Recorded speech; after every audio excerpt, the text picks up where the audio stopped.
I picked up the receiver and I called the front desk, and I had a note from my agent to call her. Well, it was late. So I called her the next morning and she said, listen, I know you're going to be in Barcelona for a few days enjoying a little R&R, but there's an audition happening back here that I really think you should make. I don't think we should blow this one off and we can't reschedule it. It was for a producer by the name of Sandy Stewart. And Sandy and his father, Bob Stewart, are game show royalty. They've been behind the concepts to shows like Pyramid and Password and To Tell the Truth. And Bob Stewart was one of the creators of the original Price is Right. So when she explained that to me, it was a no-brainer. I got on the phone with the airline and paid whatever it cost to change my ticket. I don't remember what it was, but I'm guessing it was a pretty hefty sum. Nonetheless, I flew back and I walked on the stage over at Sony Studios, the same stage where they shot at the time Wheel of Fortune and Jeopardy. I don't know if they still shoot there, but that was a heck of a place to do an audition. And I met Sandy, and there was that connection you feel with someone that you know this is going to be a good day. This is going to be a good friendship to nurture.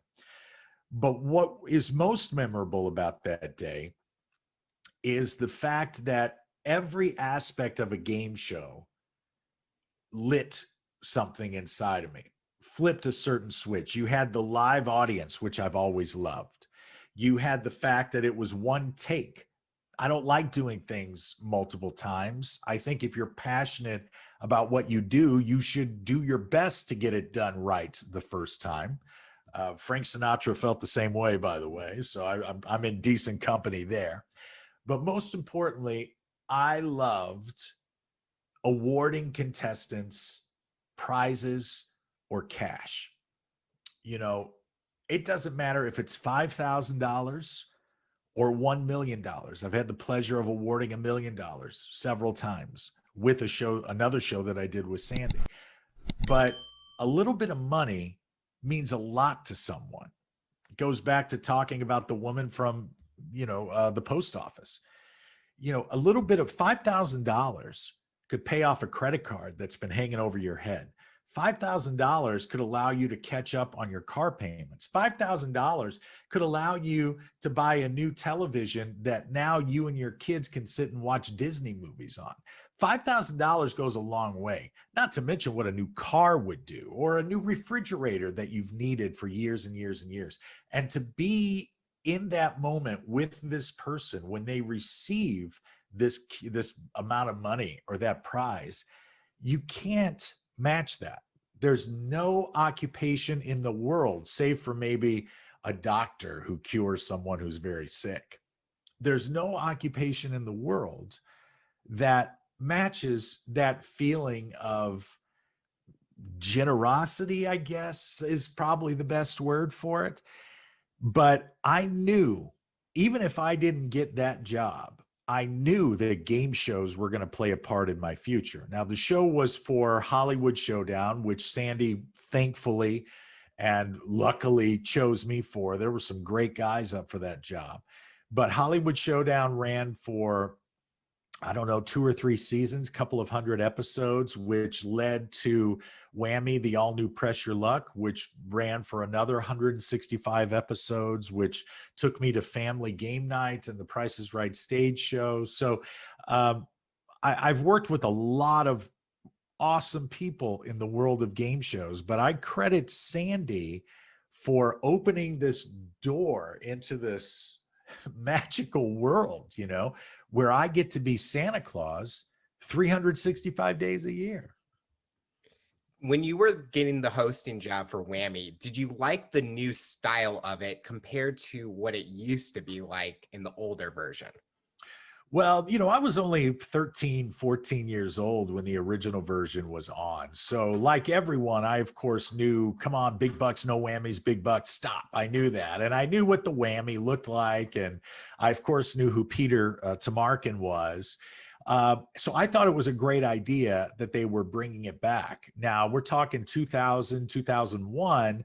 So obviously, and Game Show Network was at its high then. They were all about original shows. You know, this was a network that had pretty much just been airing reruns their entire time on the air.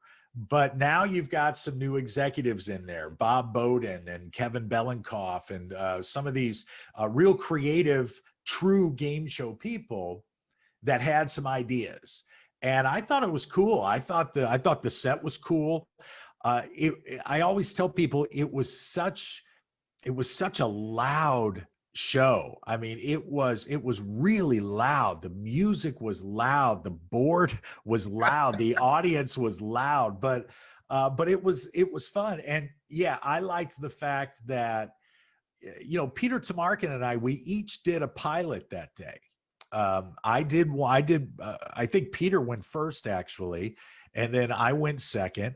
And, you know, each pilot took, I don't know, 45 minutes, 50 minutes, maybe an hour.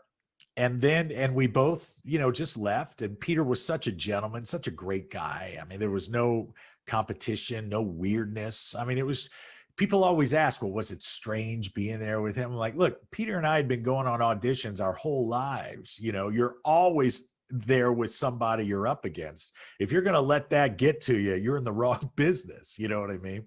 So we both left, and I think we shook hands. We might have even exchanged phone numbers if I remember correctly, because I remember we did have dinner one time before the show went on the air, Peter and his lovely wife. But we just left, and we left it up to the focus groups. I mean, at that point, it was in the hands of, you know, these focus groups, which to me, you know, I don't always feel great about focus groups. I find it hard to believe that 8 people in a room who are getting paid $25 are a true, it could be true spokespersons for, you know, an entire nation of television viewers. But listen, the game show gods, they were shining down upon me, and it worked out the way it worked out. But Whammy was the one, I think, that really put me on the game show map. A few people knew me from Hollywood Showdown, but you know, when a show like Whammy comes back, it gets a lot of heat and a lot of PR, and that was the one that kind of pushed me to the forefront of that arena a little bit.